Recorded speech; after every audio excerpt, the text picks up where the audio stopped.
John Evans, who resides in the rustic outback of Alaska, grows giant veggies all right.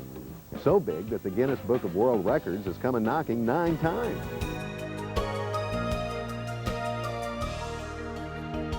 I have quite a few Guinness World Records and 18 state records in the giant variety, and over 200 blue ribbons in 8 years.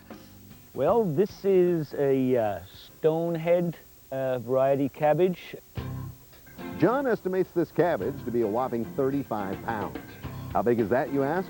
Well, it would take 6 to 8 grocery store-sized heads to match just one of these gargantuans.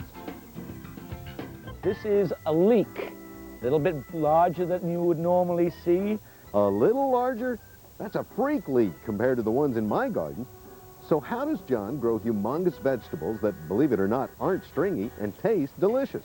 They seem to agree it's the sun. No, that's a myth. It's a fallacy. They would be growing all these giant vegetables up in Norway and Sweden and Finland, and do you ever hear of anything? No siree, Bob. So I rest my case on that one. John claims the secret is not the sun above, but the earth below. Oh, the secret is all in the soil. It's like as if the soil is like this stomach. If you put the right foods into your stomach, you can then become like Arnold Schwarzenegger. That's what happens with these plants. You don't have to dig very deep to see that John's plants are extremely well nourished. Ah, here we go. There we are. Now, that's some leek. Hey, John, how about leaking the secret of big veggies? Like these Brussels sprouts, which last year grew to be the size of apples. Notice on the leaves themselves, the glossiness of the leaves, this glossiness is a type of wax. That wax is where the plants can actually resist bugs from eating them. Slugs don't seem to like my plants, and aphids, many bugs. They just, they go next door. I get it. Plants that don't have to fight off pests or diseases, like this humongous 46-pound celery, can put their energy into growing bigger. There's enough Swiss chard here for a little meal for a big dinosaur. I would estimate that is at least over 60, maybe 70 pounds, because I have grown a 70-pounder before.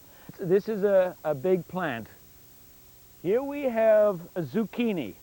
This is about 35 pounds, and you kids out there, if you are fed up with growing some pumpkins, how about growing a nice big zucchini for a change?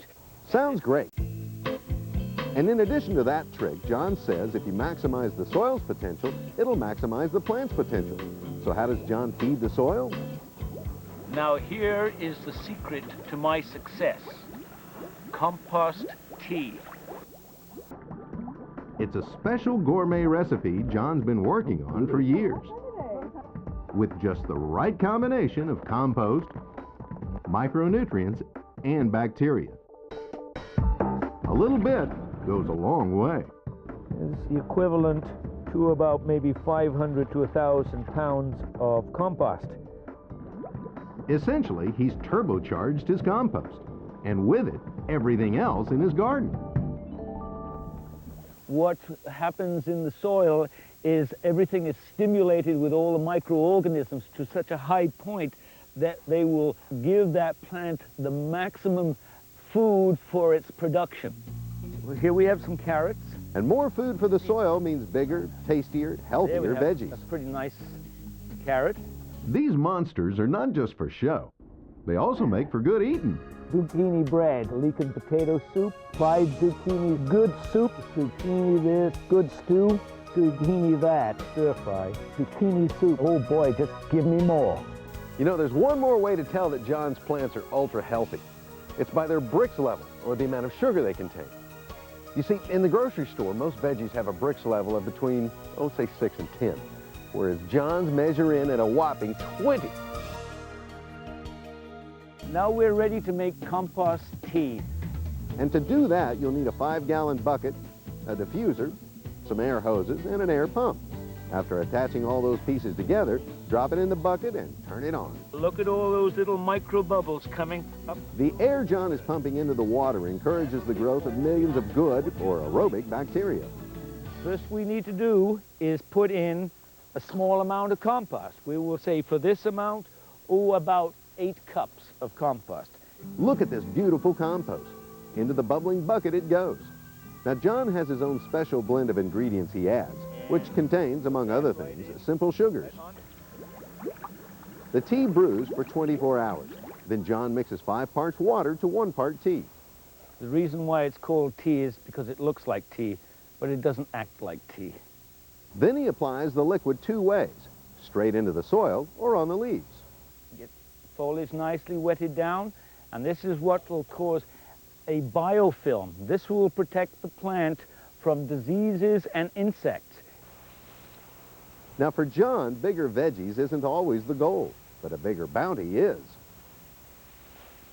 This is where I'm going to have more fun than you can ever imagine. John's a huge potato fan, and to guarantee a large yield, he sprayed the leaves and soil of each plant. This is one plant now. Believe me, this is one hill, one plant. So how many potatoes can you get from one plant? Here we come into the mother lode. Still going down for the deeper boys down here. Now you can understand why I have so much fun. I mean, it just never seems to end. Isn't that such a pretty potato? That's it. No more. Here we've got, it's got to be about 40 potatoes. Good 40 potatoes in this plant. Hard to believe 40 potatoes from one plant. But that's the benefit of compost tea, even in Alaska's rugged climate. Growing bigger, healthier, record-breaking veggies is one secret John Evans wants the world to know.